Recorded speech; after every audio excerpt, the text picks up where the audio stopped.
El hecho de que la Suprema Corte de Justicia marque línea a los congresos es preocupante, absurdo. Deja al descubierto una corte usurpadora que bajo amenaza de multas hace que los diputados prácticamente se arrodillen, los extorsiona. En el caso de Puebla, el Congreso acatará lo que la Corte pide, no le queda de otra. Ahí se obligó de manera ineludible a reformar el artículo 875 del Código Civil para reconocer a través de actas de nacimiento la identidad de género autopercibida por menores y adolescentes. La Suprema Corte es la última instancia, entonces nosotros en el Congreso somos respetuosos de la ley, no es un tema de autonomía. ¿Te refieres al tema de infancia trans? Acuérdense que el tema de la Suprema Corte fue en la pasada, todavía estaba la ministra Piña, no es un tema de la Corte de Hugo Aguilar, del ministro Hugo Aguilar, ni de esta legislatura.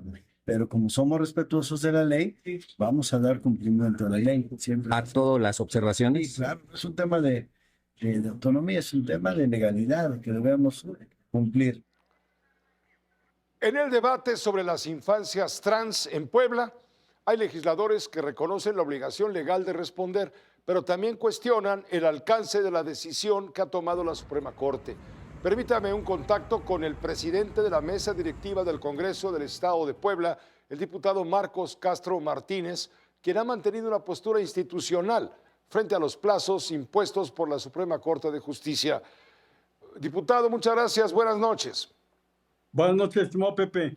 Un saludo a ti, al equipo y a todo el auditorio. Gracias, gracias. Va a votar Puebla, el Congreso de Puebla, lo que está ordenando la Suprema Corte de Justicia respecto a este tema de la identidad de género autorreconocida, es decir, va a defender su autonomía el Congreso. Bueno, nos parece que hay varios elementos para esta discusión, los hemos tenido ya en el propio Congreso del Estado, y si me permites, estimado Pepe, te comento en 3 puntos lo que está sucediendo con este tema.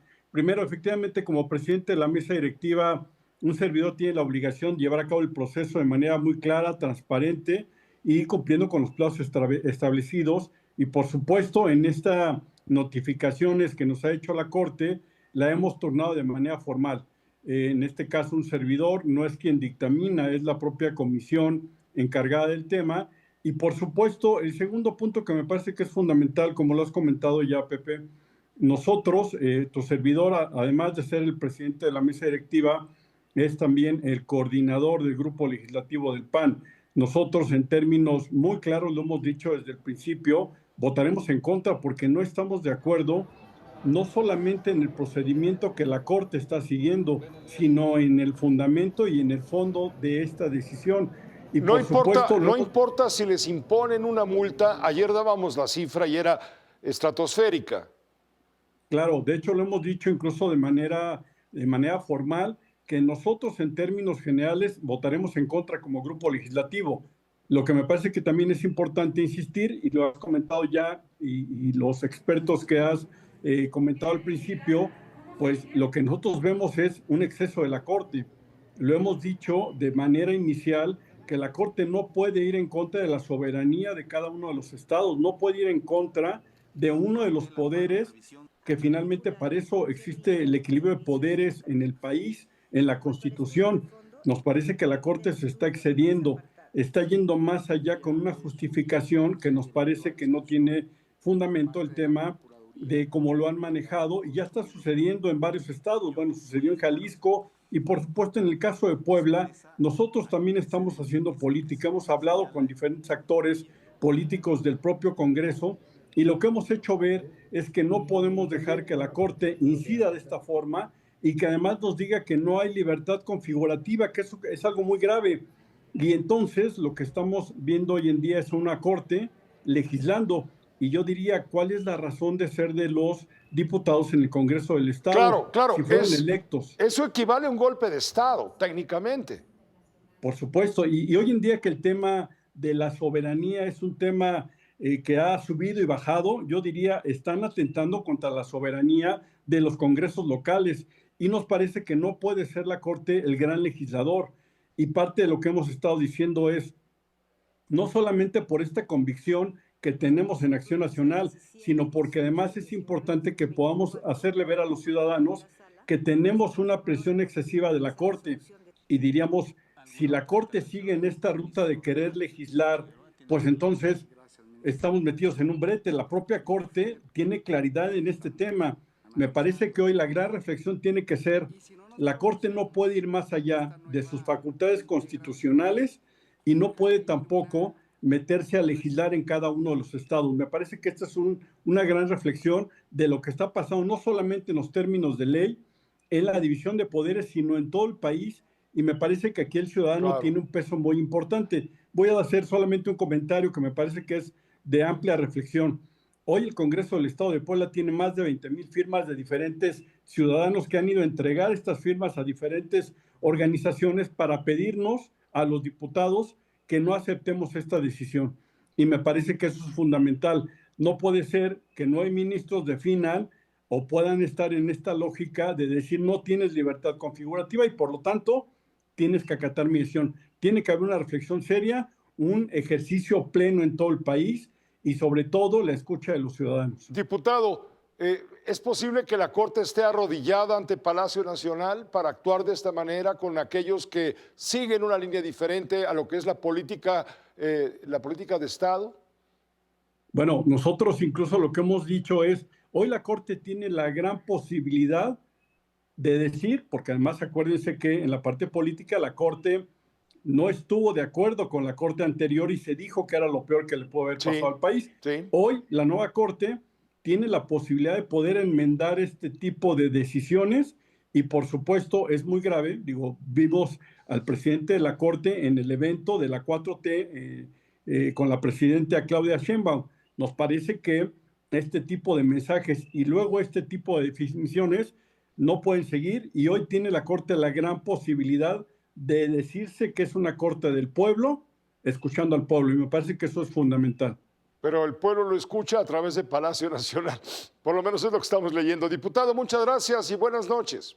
Al contrario, gracias a ti por el espacio y un saludo a todo el auditorio. Igualmente, gracias. Es el diputado, presidente de la mesa directiva del Congreso de Puebla, Marcos Castro Martínez.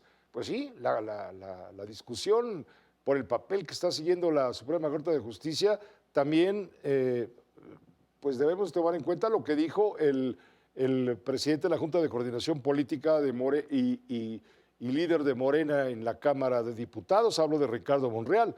Desde San Lázaro cuestionó cómo se ejercen los límites entre las facultades del Poder Judicial y las del Poder Legislativo. Con uno, Gustavo Castillo informa. La Suprema Corte de Justicia de la Nación incurre en una grave intromisión si presiona a congresos locales para que legislen como les ordena, aseguró Ricardo Monreal, presidente de la Junta de Coordinación Política de la Cámara de Diputados. Pero no puede ordenar legislar en un sentido distinto o en un sentido estricto, porque entonces si la Corte ordena a uno de los poderes legislativos, el de la Unión o de los estados, está incurriendo en una grave intromisión a las facultades del Poder Legislativo. Uno TV reveló que el alto tribunal pretende marcar línea en temas tan sensibles como el aborto en Yucatán y la identidad de género en Puebla. Al respecto, el coordinador de la bancada de Morena en San Lázaro afirmó que los ministros deben respetar la división de poderes. La Corte debe observar estrictamente el principio de legalidad y debe de respetar a los estados soberanos y a los congresos locales, pero no puede ordenar a ningún poder realice una ley en sentido determinado. Ricardo Monreal precisó que la Suprema Corte no puede ir más allá de resolver asuntos que le mandata la Constitución. La Corte puede invalidar una ley. La Corte puede declarar inconstitucional una ley local. Con imágenes de Jesús Colín con uno, Gustavo Castillo. También hay quienes acusan que el máximo tribunal del país ha rebasado sus facultades, lo que decía Ricardo Monreal, atentando contra la división de poderes, y quienes ven la omisión de los propios legisladores ante fallos judiciales. Expertos en la Constitución mexicana señalaron antecedentes de esta polémica. Con uno, Agustín Velasco informa. Las sentencias con las que la Suprema Corte de Justicia de la Nación ha ordenado a congresos locales e incluso al federal legislar en distintas materias no son nuevas. Hubo una controversia en la que la Corte lo obligaba al Senado a nombrar a las tres vacantes de los comisionados del entonces INAI. El Senado de la República nunca nombró y mejor desapareció el órgano en diciembre de 2024. Esa sentencia de la Corte se quedó sin cumplir durante 2 años aproximadamente. Estas resoluciones se incrementaron considerablemente a partir del sexenio pasado. Estamos hablando que en el periodo entre 2020 y 2021, la Corte comenzó a asumirse como la principal entidad que le interesaba, por ejemplo, la despenalización del aborto, ¿no? Hubo un activismo de la Corte, o al menos así lo advierto yo, de 2021 para acá, en donde la Corte, en la integración actual, empezó a fijar efectos de orden a los congresos, tanto federal como locales, para regular y que emitieran normas en determinado sentido. Las determinaciones fueron originadas por legisladores que dejaron de cumplir su función. Como los congresos además ya se integran por mayorías morenistas, pasaban de forma, sin discusión, completamente las iniciativas sin corrección alguna. Entonces, eso, en mi punto de vista, hizo que la Corte, de manera incorrecta, se constituyera en el órgano controlador de esa función que dejó de observar el poder legislativo. Y ahora, el alto tribunal usa figuras legales establecidas en la Constitución para contravenir la división de poderes. La Corte actual está prácticamente siendo el legislador supremo y esto es completamente inadmisible. El amparo, las acciones de inconstitucionalidad, las iniciativas legislativas para abordar temas que en realidad no son prioritarios. Sin embargo, estas sentencias que conllevan multas, destituciones o incluso consignaciones ante un juez no han sido eficaces, pues no se cumplen. Desde 94 hasta la fecha, no hay una sola sentencia donde se haya sancionado a un congreso local o federal por incumplir una sentencia en la que se le mandate a emitir normas en determinado sentido. Pero queda un antecedente que ha sido señalado incluso desde la Presidencia de la República.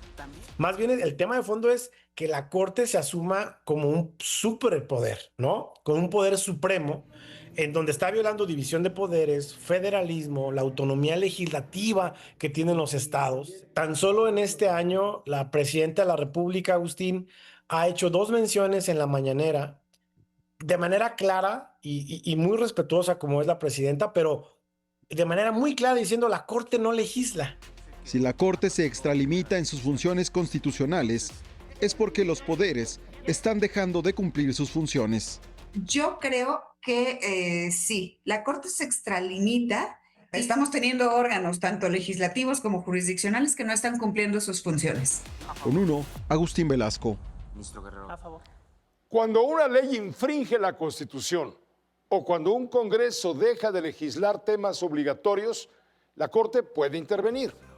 En los últimos años, el máximo tribunal ha emitido resoluciones que no solo invalidan leyes, sino que también fijan plazos y condiciones para que los legisladores actúen. Rubén Rojas revisó algunos de estos casos. La Suprema Corte de Justicia de la Nación puede determinar si el Congreso de la Unión o los congresos locales han incurrido en una omisión legislativa o si una norma promulgada es contraria a los derechos humanos. Para ello tiene 3 recursos: amparo en revisión, controversia constitucional y acciones de inconstitucionalidad. Ante una omisión legislativa, es decir, no crear o no adecuar una ley cuando la Constitución lo exige explícitamente, puede ordenar subsanar la falta e imponer plazos perentorios para ello. Por ejemplo, el pasado 12 de mayo, la Corte invalidó la legislación de Morelos que permitía al personal médico recurrir a la objeción de conciencia para negarse a realizar procedimientos como la interrupción del embarazo. Es que no se puede tolerar que, en nombre de la conciencia de algunos, se sacrifique el derecho a la salud del resto. En este caso, el Congreso de Morelos fue reincidente, pues en la resolución de la acción de inconstitucionalidad 107-2019 se declaró inválida la redacción de la misma norma. El Congreso del Estado incumplió con esta disposición que le ordenó la Suprema Corte volvió a legislar y lo hizo incorrectamente. Por lo tanto, yo considero que se debe invalidar la norma en su totalidad. La Corte dio un plazo de 90 días al Congreso local para que corrigiera la norma con los criterios de las leyes federales, es decir, la objeción de conciencia no es válida en casos de emergencia y el Estado está obligado a garantizar que siempre haya médicos disponibles para atender a las pacientes. Solo recordar que el Estado de Morelos todavía tiene penalizado el aborto y también es parte de la problemática. Dice la norma, ejercerá la objeción de conciencia cuando contravenga sus convicciones. No, pues ahí entra todo. En este tipo de sentencias, el Tribunal Constitucional no siempre ordena corregir la legislación. El pasado 8 de abril invalidó un artículo del Código Penal de Colima que permitía perseguir el delito de peculado de forma indefinida al considerar que era imprescriptible. Es cómo manejamos un equilibrio entre el derecho de las personas a que no sean juzgadas en cualquier momento y no pueda ser materia usado para una persecución política, porque también se da en nuestro país, ¿no? Ni modo, así es.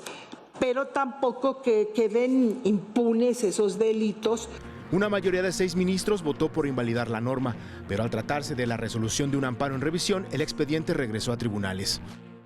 En esta corte no somos legisladoras ni legisladores, entonces se presenta ante nosotros, pues yo creo que el defecto real que tiene esta norma, tipificar la corrupción sin prescripción, pues puede permitir pues múltiples venganzas políticas, revanchas políticas, más aún cuando justamente un sistema democrático permite la alternancia en el poder. Para hacer cumplir este tipo de sentencias, la Suprema Corte también puede imponer apercibimientos como sanciones económicas e incluso la destitución de funcionarios. De esto le hablaremos en una segunda entrega. Con uno, Rubén Rojas.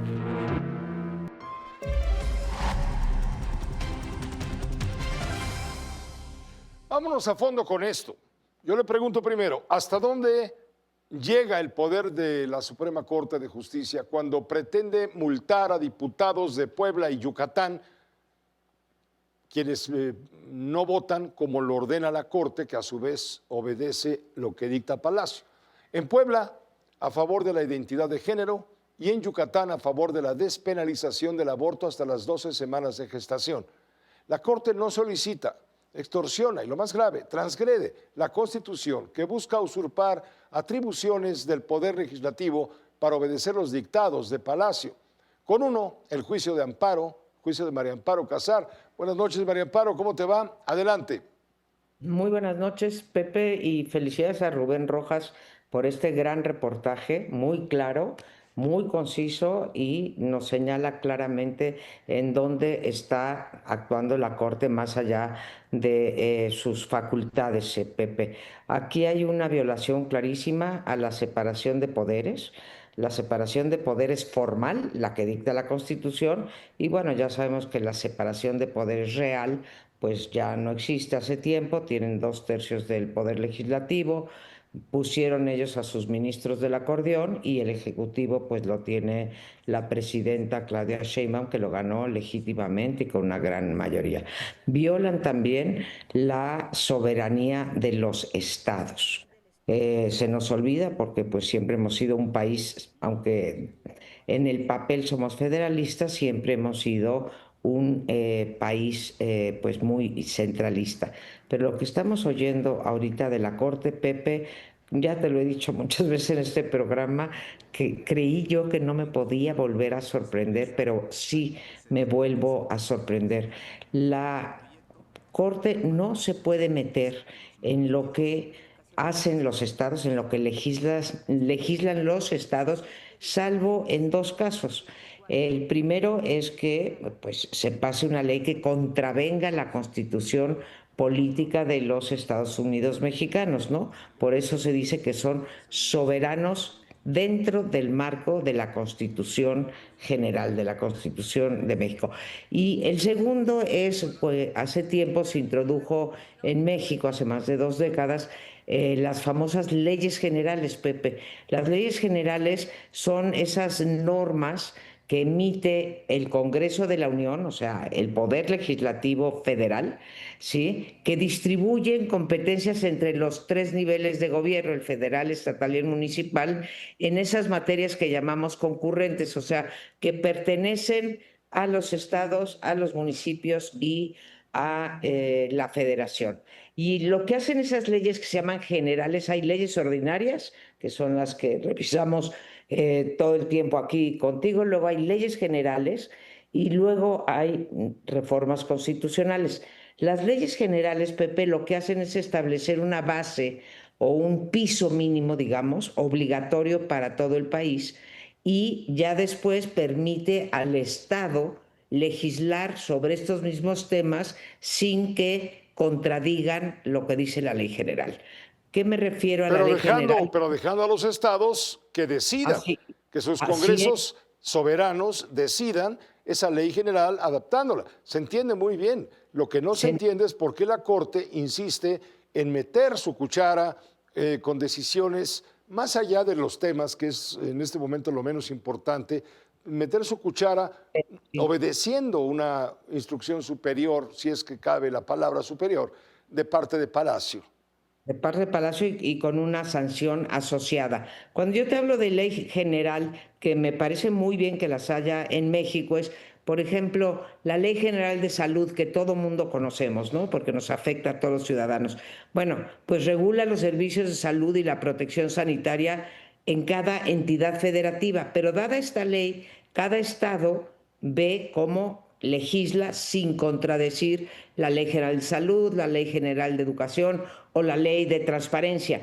No pueden no tener transparencia. Dentro de la Ley General de Transparencia pueden tener ciertas modalidades que a veces son hasta más progresistas que lo que marca la Constitución o lo que marca la ley. Pero esto de los congresos locales ya verdaderamente sobrepasa cualquier facultad y además es contradictorio, Pepe. Hace muy poquito, en el 2024, si no me falla la memoria, sí, en octubre del 2024, se le quitó a la Suprema Corte, a través de una reforma constitucional, la posibilidad de impugnar una adición o una reforma a la Constitución. Eso se le quitó al Legislativo y se le dio a la Corte. Cosas que hacen porque como controlan los 3 poderes, pues nos quitan la posibilidad de impugnar. Aquí lo que están haciendo es ordenar, es en el sentido contrario, ordenar a los estados a quitar una norma que no está violando la Constitución, Pepe, y que no está violando ninguna ley general. Y haces muy bien en remarcarlo. No importa el tema, en este caso estamos tratando del aborto o de la identidad de género.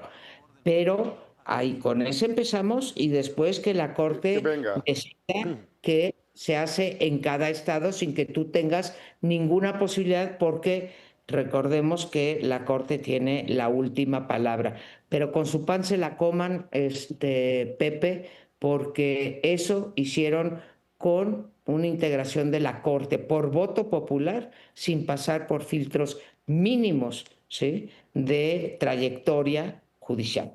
Gracias, doctora. Gracias, María Amparo, por tu juicio. Muchas gracias a ti, Pepe. Nos vemos el próximo martes con algún otro tema que nos sorprenda. Hombre, claro que sí, por supuesto. Gracias. Buenas noches a la doctora María Amparo Casar, siempre a todas horas en su juicio.